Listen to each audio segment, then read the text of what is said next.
This is Akash Sukani and welcome to Summer Technical School Biology YouTube channel. તમે જોઈ રહ્યા છો chapter number 2 સહપુષ્પી વનસ્પતિમાં લિંગી પ્રજનન.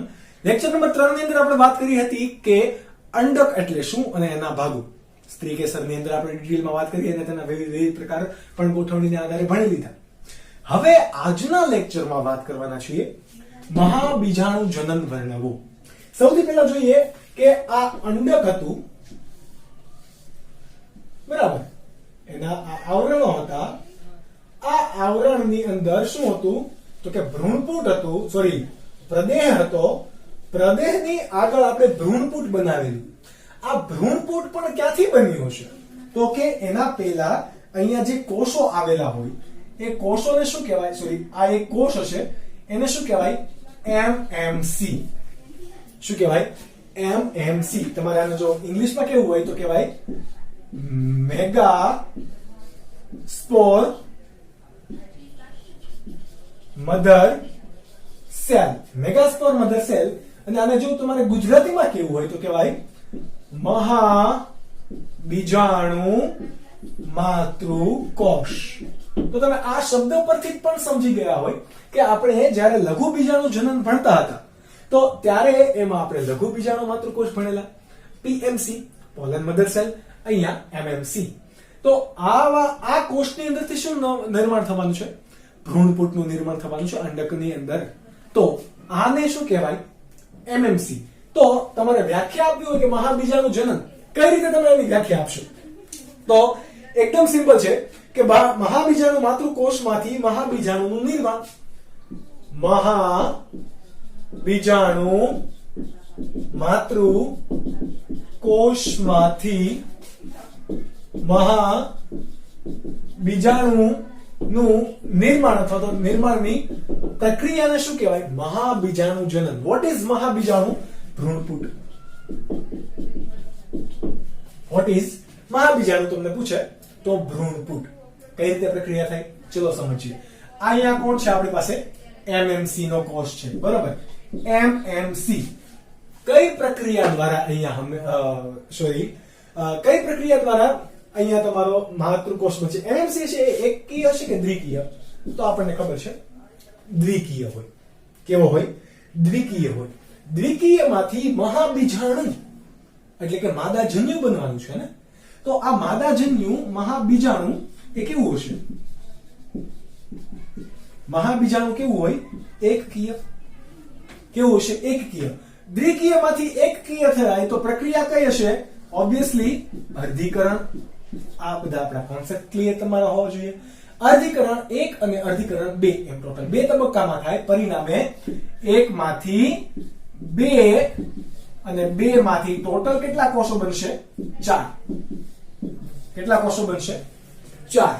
બરાબર. કઈ રીતે? તો લેટ્સ સી કે આપણા પાસે એમએમસી નો એક કોષ છે, એટલે કે મહાબીજાણુ માતૃકોષ છે. આ મહાબીજાણુ માતૃકોષ અર્ધીકરણના પહેલા તબક્કામાં જાય, એટલે કે M1. બરાબર. અર્ધીકરણના કોષ વિભાજનના પહેલા તબક્કાની અંદર જાય અને એમાંથી કેટલા કોષ બનાવશે? 2. બરાબર. આ કેવા હશે સ્વભાવે? દ્વિકીય. આ કેવા હશે? એકકીય.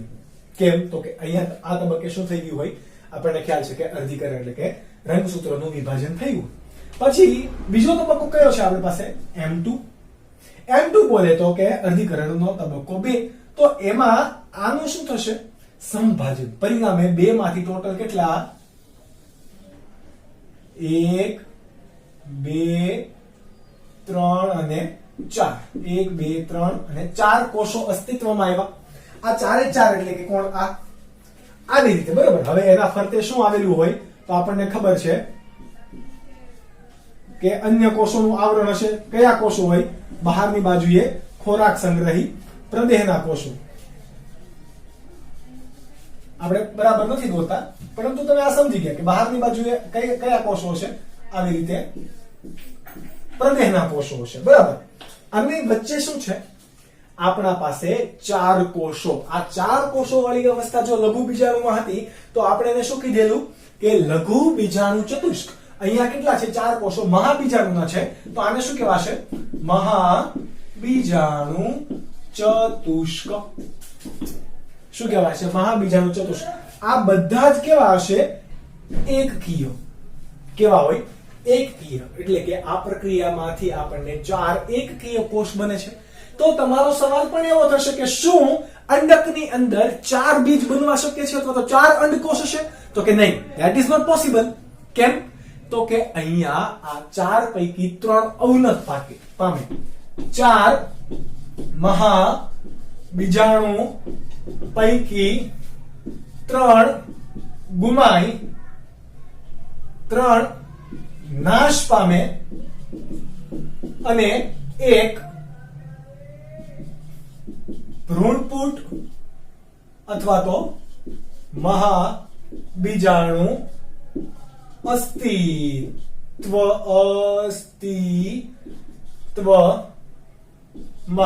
આવે. તો આવા પ્રકારનું જે કોઈ પણ પ્રોસેસ થાય છે એટલે આ કેવું થઈ જશે? હવે આ 4 પૈકી આ એક ગયો, આ બીજો ગયો, આ ત્રીજો ગયો. ટોટલ હવે અહીંયા કેટલા કોષ રહ્યા? આખો એક જ કોષ છે. આ એક જ કોષ હોવાને કારણે આપણે એને શું કીધું? આની અંદર એક જ કોષ રહ્યો, એટલા માટે આ ભ્રૂણપુટમાંથી 4 પૈકી એક રહ્યો. એ એક એટલે કે મોનો. તો આવા પ્રકારે જે કોઈ પણ ભ્રૂણપુટનો વિકાસ થાય છે એ ભ્રૂણપુટના વિકાસને શું કહેવાશે? મોનોસ્પોરિક વિકાસ. શું કહેવાય? મોનોસ્પોરિક વિકાસ. આ નામ તમારે ખાસ યાદ રાખવાનું છે નીટ માટે પણ, બહુ જ ઇમ્પોર્ટન્ટ છે. હવે તમને આ પ્રક્રિયા કોણે શોધી? તો એનું નામ છે ડોક્ટર પંચનાન મહેશ્વરી. કોણ? ડોક્ટર પંચનાન મહેશ્વરી. આ નામ લખી દઉં છું, ડોક્ટર પંચનાન મહેશ્વરી. એને ભ્રૂણપુટ એટલે કે આ મહાબીજાણુ માતૃકોષમાંથી ભ્રૂણપુટના નિર્માણ સુધીની વિવિધ વનસ્પતિના સ્ત્રીકેસરની અંદર પ્રક્રિયાઓનો અભ્યાસ કરીને એને વિકાસના આધારે મોનોસ્પોરિક, બાયસ્પોરિક, ટ્રાયસ્પોરિક અને ટેટ્રાસ્પોરિક એવા ઘણા બધા પ્રકારો આપ્યા. એ પૈકી આવૃત બીજધારી વનસ્પતિમાં મોટા ભાગે કોનો છે? મોનોસ્પોરિક વિકાસ. એટલે કે 4 પૈકી કેટલા? એક જ અસ્તિત્વમાં રહે. જેમાં 4 પૈકી 2 અસ્તિત્વમાં રહીને 2 અવનત પામે તો એને મોનો, પછી આવે ડાયસ્પોરિક વિકાસ. 4 પૈકી 3 અસ્તિત્વમાં રહે, એક જ વિનાશ પામે તો ટ્રાયસ્પોરિક વિકાસ. 4 અસ્તિત્વમાં રહે, કોઈ પણ વિનાશ ના પામે તો એને શું કહેવાશે? ટેટ્રા બોલે તો 4, ટેટ્રાસ્પોરિક વિકાસ. આ કોણે કીધું? ડોક્ટર પંચનાન મહેશ્વરીએ. ક્યારે? 1950 ની અંદર. ભારત આઝાદ થયું એના 3 વર્ષ પછી. તો આ વાત હતી તમારી કોની? મહાબીજાણુ જનનની, કે જે તમને ગુજરાત બોર્ડ માટે પૂછે તો પણ આવડી જાય, નીટ માટે પૂછે અને ખૂબ સારો એવો ટોપિક છે. યસ, તમને આમાંથી ઘણા બધા એવા સવાલો પૂછશે. જેવી રીતે મેં તમને કીધેલું કે 4 પરાગરજ બને કેટલા બીજાણુ માતૃકોષમાંથી? તો એકમાંથી. પરંતુ અહીંયા એકમાંથી એક જ ભ્રૂણપુટ બનશે. એટલે કે અહીંયા અંડકોષ કેટલો બનશે? અહીંયા એક જ બનશે અને પરિણામે બીજ પણ કેટલું બનશે? એક જ બનશે. તો સપોઝ તમને એવો કોઈ સવાલ પૂછે છે કે કોઈ વનસ્પતિમાં અથવા તો ઘઉંના છોડમાં 20 દાણા અથવા તો 20 બીજ ઉત્પન્ન કરવા માટે કેટલા અર્ધીકરણ થયા હશે? તમને એવી રીતે પૂછે. શું અર્ધીકરણની સંખ્યા પહેલા લઈએ. અર્ધીકરણની સંખ્યા 20 દાણા તમારે લેવાના છે. તો નર લઘુ બીજાણુ એટલે પરાગરજ માટે પણ લઈએ અને મહાબીજાણુ માટે પણ લઈએ, એટલે બંનેમાં સમજ પડશે. ચલો, આપણને ખબર છે કે એક પરાગરજ એક અંડકોષને એટલે કે નરજન્યુ હોય એ અંડકોષ સાથે જોડાય તો એક માટે એક જરૂરી છે. તો હવે તમને એમ પૂછે કે 20 દાણા માટે કેટલી પરાગરજ હકીકતમાં જરૂરી? 20 પરાગરજ કેટલા કોષમાંથી બની હશે? તો 4 પંજા 20 આપણને ખબર છે. એક માંથી 4 તો 20 માંથી કેટલા? 5. તો અહીંયા અર્ધીકરણની પ્રક્રિયા કેટલી વાર થઈ હશે? 5 વાર. કેટલી વાર? 5 વાર. ત્યારબાદ મહાબીજાણુની અંદર આપણને ખ્યાલ છે, મહાબીજાણુની અંદર તમારે 20 દાણા બનાવવા છે તો 20 અંડકોષ જોશે, એટલે કે આ 20 જોશે તો અર્ધીકરણની પ્રક્રિયા પર કેટલી વખત થઈ હોવી જોઈએ? 20 વાર. બંનેનો સરવાળો કરો 25 વાર.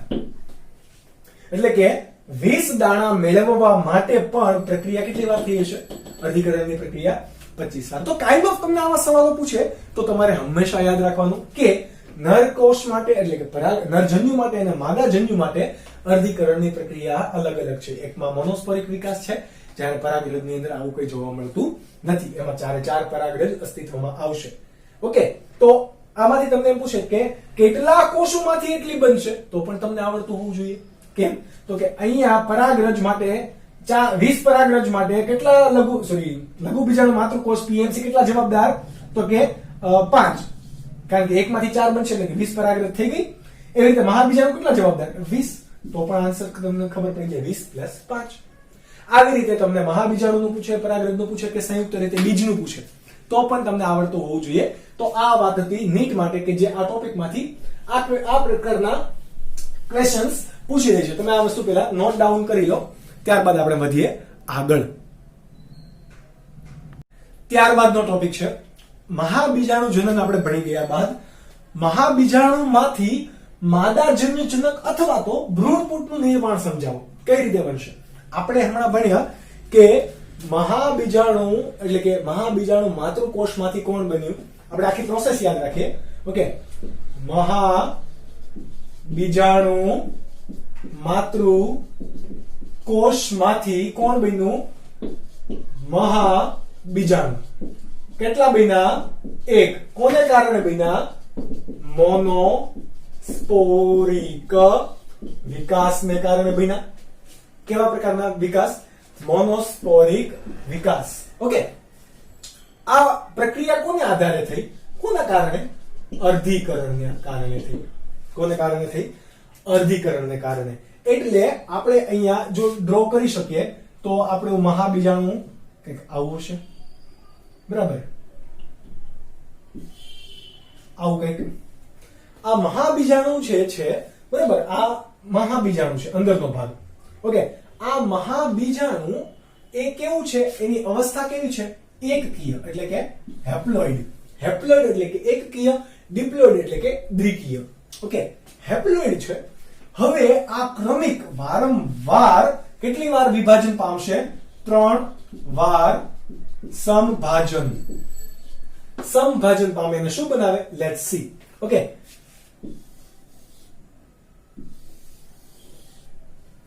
વારંવાર સંભાજન પામે તો એક કોષમાંથી 2 કોષ બન્યા, બરાબર? આ કોષ કેન્દ્ર છે, બરાબર? આ શું છે? કોષ તો એક જ છે, કોષ કેન્દ્ર જ છે યાર. ઓકે, એકમાંથી કેટલા બન્યા? 2 કોષ કેન્દ્ર બન્યા. ત્યારબાદ આ કોષ કેન્દ્રો અલગ અલગ જશે. ઓકે, આ મહાબીજાણુનું આ કોષ કેન્દ્ર વિભાજન પામીને કેટલા? એક વખત સમભાજન પામ્યું. આવા ટોટલ કેટલી વખત પામવાના છે? 3 વાર સમભાજન પામવાના છે. શું? 3 વાર સમભાજન. આ 1 વાર, હવે અહીંયાથી 2 વાર બીજી વખત સંભાજન થશે એટલે કે 1 2 3 4. કેટલી અવસ્થા આવી? આ કોષ કેન્દ્રો છે. અગેન આઈ એમ સોરી, બરાબર, બોલવામાં મિસ્ટેક થઈ, slip of tongue slip. Okay, તો આ એક કોષ કેન્દ્રનું અહીંયા વિભાજન થાય છે. યાદ શું રાખવાનું છે? કોષ કેન્દ્રનું, કોષનું નહીં, કોષ કેન્દ્રનું વિભાજન થઈને 2 બને છે. ત્યાર 2 માંથી 4 બને છે અને છેલ્લે કેટલા બને છે? 1 2 3 4 5 6 7 8. આ 4 છે, 4 ફરીથી સંભાજન પામે અને ટોટલ કેટલા કોષ કેન્દ્ર બનાવે છે? 8 કોષ કેન્દ્ર બનાવે છે. કેટલા? 8 કોષ કેન્દ્ર, બરાબર? 8 કોષ કેન્દ્ર બનશે એટલે મહાબીજાણુમાંથી સતત 3 વાર સંભાજન પામીને શું બને છે? ભ્રૂણપુટ બને છે. શું બને છે?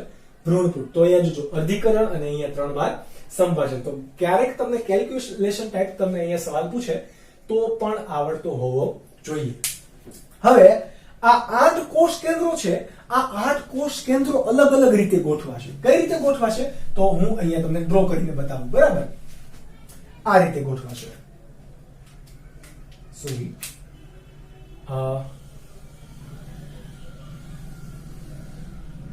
આપણે એક કોષીય ભાગ લઈ લીધો.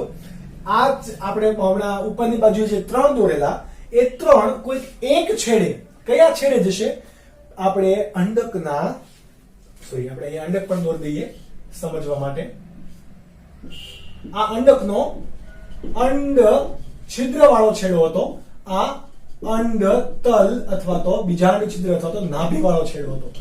તો પહેલા 3 કોષ કેન્દ્રો કયા છેડે જશે? અંડ તલ વાળા પ્રદેશમાં જશે. ક્યાં ગયા?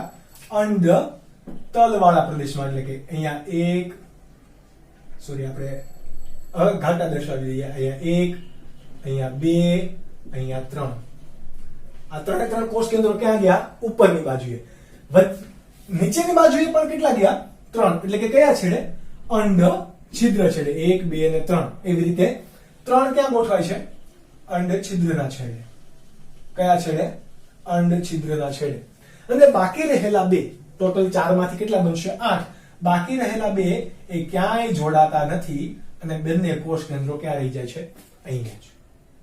બરાબર. અને આ બંને કોષ કેન્દ્રો કેવા આવી જશે? એકબીજાની નજીક આવી જશે. પરિણામે આપણને એ કોષ જેવી અવસ્થા લાગે પણ કોષ છે નહીં. હવે આના ફરતે બધી શું રહેલું હોય?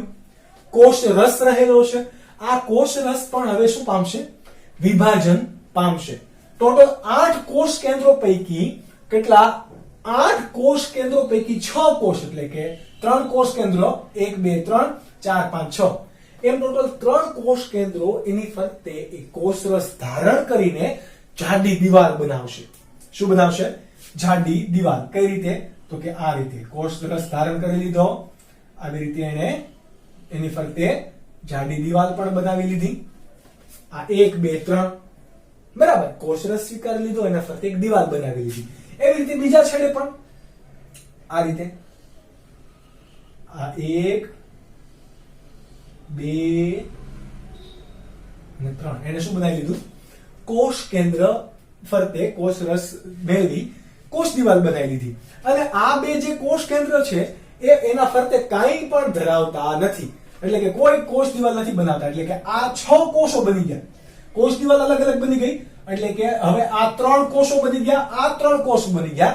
અહીંયા એવું કંઈ થતું નથી. એટલે કે આ ભાગ બધાથી કેવો થઈ ગયો? સેપરેટ થઈ ગયો. સેપરેટ બોલે તો થોડોક અલગ અલગ રહેશે. એટલે કે અહીંયા કોઈ સ્પેસિફિક આ કોષ દીવાલ નથી હું દોરતો, બરાબર, તમને ખાલી સમજવા માટે ડ્રો કરું છું કે આ એક એવો કોષ બન્યો કે જેમાં 2 કોષ કેન્દ્રો છે. દ્વિકોષ કેન્દ્રી અથવા તો એને દ્વિધ્રુવીય કોષ પણ કહેવાશે. બરાબર. આ બીજાંડ તલ છે. બીજાંડ તલ આ બાજુ છે કોણ? અંડ છિદ્ર. યાદ રાખજો આ બાજુ. હવે આમાં તમારે યાદ રાખવાનું છે નામકરણમાં બીજાંડ તલ તરફ ગોઠવાયેલા જે 3 કોષો છે એ કોષોને શું કહેવાશે? પ્રતિધ્રુવીય કોષો. આ 3 કોષોને શું કહેવાય? 1, 2 અને 3. એને શું કહેવાય? 3 નામ અપાશે. પ્રતિધ્રુવીય કોષો. કેટલા કોષો છે? 3 કોષો. કોષ કેન્દ્ર કેટલા? 3 કોષ કેન્દ્ર. આ યાદ રાખજો, બરાબર, પ્રતિધ્રુવીય કોષો માટે.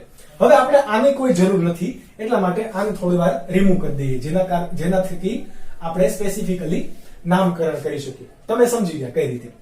હવે આ મધ્યમાં એક કોષ છે. કેટલો છે? ખાલી એક કોષ. કોષ કેન્દ્ર કેટલા છે? 2 કોષ કેન્દ્ર જો છે. એટલા માટે આ કોષનું નામકરણ આપણે શું કર્યું? તો કે દ્વિધ્રુવીય અથવા તો એને ધ્રુવીય પણ કહેવાશે. દ્વિધ્રુવીય અથવા તો દ્વિકોષ કેન્દ્રીય કોષ. એવો કોષ કે જેમાં 2 કોષ કેન્દ્રની હાજરી જોવા મળે છે. અને ત્યારબાદ નીચેના છેડે એટલે કે અંડ છિદ્ર છેડે આ 3 કોષો છે એ સંયુક્ત રીતે કયા કયા કોષો છે? આ પહેલો અને આ બીજો. આ બંને કયા કોષો છે? સહાયક કોષો. સહાયક કોષોની સંખ્યા કેટલી 2. ત્યારબાદ વચ્ચે એ જે મોટો છે એ કોણ છે? અંડકોષ. મેઇન, સૌથી મેઇન કોણ? અંડકોષ. બરાબર. એ અંડ છિદ્ર તરફ આ ત્રણેય કોષો ભેગા મળીને શું બનાવે છે? અંડ પ્રસાધન. પ્રસાધન બોલે તો એક યુનિટ, બરાબર, જોડાણ વાળો ભાગ. અંડ પ્રસાધન બનાવે છે. કેટલા કોષો છે અંડ પ્રસાધનની અંદર? 3 કોષો. અને કોષ કેન્દ્ર કેટલા? 3 કોષ કેન્દ્ર. બરાબર. આ કોઈ પણ અવસ્થા જે આપણી બની, ટોટલ કેટલા કોષો છે? ચલો ગણો તો. કેટલા કોષો થયા? 3, 1, 4, 5, 6 અને 7. એટલે કેટલા કોષો આવ્યા? 7 કોષો આવી ગયા. કોષ કેન્દ્ર કેટલા છે ગણો? 3, 4, 5, 6, 7, 8. ટોટલ કેટલા? 8 કોષ કેન્દ્ર. તો જ્યારે પણ 7 કોષ કેન્દ્ર કે 8 કોષ કેન્દ્રીય જે રચના બને છે પુખ્તતાએ, કેટલી? કોઈ પણ આવૃત બીજધારી વનસ્પતિનો આ શું છે? ભ્રૂણપુટ. ભ્રૂણપુટ શું ધરાવ છે? 7 કોષ અને 8 કોષ કેન્દ્ર. આ જે અવસ્થા છે, તો આવા પ્રકારના ભ્રૂણપુટને શું કહેવાય? આ ભ્રૂણપુટને કહેવાશે પોલિગોનમ. પોલિગોનમ. આ નીટ માટે મોસ્ટ આઈપી સવાલ છે. એટલે કે 7 કોષ કેન્દ્રીય અને 7 કોષીય અને 8 કોષ કેન્દ્રીય અવસ્થા કઈ? તો કે ભ્રૂણપુટ. એમાંથી કોણ ક્યાં આવેલું હોય એ તમારે યાદ રાખવાનું. નામકરણની અંદર તદ્દન ઈઝી. તો સૌથી ટોપ આ એકદમ કહેવાય ને કે સૌથી ઈઝીમાં ઈઝી ટોપિક, પરંતુ એટલો જ ઇમ્પોર્ટન્ટ ક્વેશ્ચન્સ પૂછવા માટે પણ. તો આ એ તમારે યાદ રાખવાનું છે. ત્યારબાદ આ કોણ છે? સહાયક કોષો. શા માટે અંડકોષની બાજુમાં આવેલા કોષોને સહાયક કોષો કીધા? છતાં એ અંડકોષ નથી, છતાં એને અંડ પ્રસાધનમાં લીધા. તો એના નામ ઉપરથી આપણને ખ્યાલ છે કે એને શું કીધું છે? સહાયક કોષો. તો સહાયક કોષો શું કામ કરશે એ પણ તમને કહી દઉં. તો આ કોણ છે? આપણા સહાયક કોષો. અને એની ઉપર આ કોણ આવેલું છે? આવી રીતે અંડકોષ. આ બધા એના કોષ કેન્દ્રો. તમે સમજી ગયા, રાઈટ? તો હવે આ સહાયક કોષો શું છે? શું કરશે? તો કે નાના નાના તંતુમય આંગળી જેવા પ્રવર્ધો ઉત્પન્ન કરશે. ક્યાંથી? તો કે અહીંયાથી. સહાયક કોષો શું કર્યા? નાના નાના આંગળી જેવા તંતુમય પ્રવર્ધો ઉત્પન્ન કર્યા. તંતુમય પ્રવર્ધો. આ પ્રવર્ધોનું કામ શું છે? એ ચોક્કસ રસાયણનો સ્ત્રાવ કરશે. શું કાર્ય કરશે? રસાયણનો સ્ત્રાવ કરવો. એ કોનું કાર્ય છે?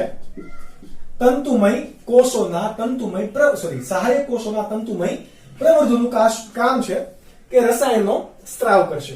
હવે આ સ્ત્રાવ રસાયણ શું કામ કરશે? તો આપણને ખ્યાલ છે કે આપણે એવું ભણી ગયા હતા કે સ્ત્રી કેસરની અંદર બીજાશયની અંદર પરાગનલિકા આવતી હોય તો પરાગનલિકાને ક્યાં જવું, કયા પ્રકારની ગતિ કરશે? એ બોરોન અને કેલ્શિયમની હાજરીમાં રસાયણનું અનુચલન દેખાડશે. રસાયણનું આવર્તન દેખાડે, એટલે કે રસાયણ તરફ ગતિ કરશે. તો એ રસાયણ કયું? તો કે તંતુમય પ્રવર્ધો જે કંઈ પણ રસાયણ મુક્ત કરે છે એ કોને કામ કરે? એનું કાર્ય રસાયણ સ્ત્રાવ કરવાનું. શા માટે કરે છે?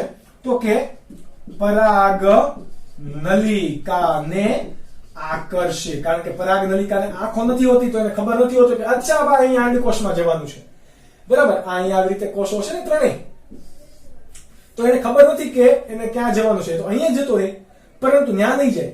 ચોક્કસ રસાયણ પ્રત્યે પરાગ નલિકા આગળ વધશે અને એ રસાયણ કોણ સ્ત્રાવ કરશે? સહાયક કોષોના તંતુમય પ્રવર્ધો. આ તંતુમય પ્રવર્ધો પરાગ નલિકાને આકર્ષશે અને એમ કહે છે ભાઈ આજા. શું કહે છે? આજા પરાગ નલિકાને કે આવી જા જોડ્યો અંડકોષ, ચલો અહીંયા ફલન કરવાનું છે, આવું કે છે. ઓકે. તો પરાગ નલિકામાં આવેલા 2 નરજન્યુ પૈકી એક નરજન્યુ અહીંયા આવીને શું કરશે? ફલન કરશે. જ્યારે બીજો નરજન્યુ એ ભ્રૂણપુટના કોષ કે આ 2 કોષ છે એની સાથે પ્રક્રિયા કરશે અને ત્યાં ફલન કરશે. એટલે કે અહીંયા એન હતું અને જે નરજન્યુ આવવાનો એ પણ કેવો હશે? એન. એટલે પરિણામે અહીંયા ફલન થતા દ્વિકીય અવસ્થા અસ્તિત્વમાં આવશે. બીજો પણ નરજન્યુ તો પરાગરજની અંદર આપણે વાત કરીએ તો અહીંયા કેવા અવસ્થા છે n અને n એટલે કે n + n. હજી પણ એની સાથે ત્રીજો આવે એટલે કે ત્રીજો નરજન્યુ અહીંયા જોડાશે. પરિણામે કઈ અવસ્થા અસ્તિત્વમાં આવશે? 3n. બે વખત ફલન કરે છે અહીંયા અને અહીંયા બંને. એટલા માટે આ પ્રક્રિયાને પણ શું કહેવાય? બેવડું ફલન. ફરીથી આપણે ડિટેલમાં ભણીશું, પરંતુ જસ્ટ તમારા કોઈ એક્ઝામમાં કે પછી કોઈ પણ એક્ઝામ્પલ આના રિલેટેડ તમને પૂછેલા હોય તો ખબર પડતી હોવી જોઈએ વાય આને એટલે કે શા માટે અને બેવડું ફલન કહેવામાં આવે. તો એકદમ સિમ્પલ ટોપિક છે. આ પૈકી હજી પણ તમને આગળ કહી દઉં કે ત્રિકીય છે તો એ ભ્રૂણપોષ બનશે, જ્યારે દ્વિકીય વાળો ભાગ એ કોણ બનશે? ભ્રૂણ બનશે. આ ભ્રૂણપોષ નું કામ શું હશે? વિકસતા ભ્રૂણને પોષણ આપવાનું. ભ્રૂણ પરિપક્વતા એટલે કોની અંદર હોય? અંડકની અંદર. અંડક એ ફલન બાદ શેમાં રૂપાંતરણ પામે? બીજમાં. તો બીજની અંદર શું હોય? ભ્રૂણ. એ ક્યાંથી નિર્માણ પામ્યું? આ દ્વિકીય અવસ્થામાંથી. ઘણી મકાઈ હોય તો મકાઈની અંદર આપણે ભણી ગયા કે સ્ટાર્ચનું ભ્રૂણપોષ આવેલું હોય, ચેપ્ટર નંબર 5 ધોરણ 11. તો આ ભ્રૂણપોષ એ આ વિસ્તાર છે. ઘણી વનસ્પતિમાં ભ્રૂણપોષ વાપર્યા વિનાનો પડ્યો રહે છે, ઘણી વનસ્પતિમાં વપરાઈ જાય છે. તો એના આધારે ભ્રૂણપોષી અભ્રૂણપોષી બીજ હોય, પરંતુ એ હજુ આપણા પાછળના ટોપિકમાં આવશે ત્યારે કવર કરીશું. જસ્ટ ફોર અ હિન્ટ મેં તમને કીધું. બાકી તમારે આ સવાલની અંદર એટલું જ વર્ણવવાનું છે કે મારા જૂનું નિર્માણ કઈ રીતે થાય. આમાં કોઈ જ એનસીઈઆરટી ની સિવાયનું કોઈ બહારનું નથી, બીકોઝ તમને એનસીઈઆરટી માં જ આટલું ડિટેલમાં આપી દીધું છે. તો આમાંથી આ પોલિગોનમ વાળું તમારે ખાસ યાદ રાખવાનું છે. આના સિવાય જે કંઈ પણ છે એ આપણે ભણીશું લેક્ચર નંબર 5 માં. ત્યાં સુધી મહેનત કરો, એમસીક્યુ સોલ્વ કરો. Bye bye and take care.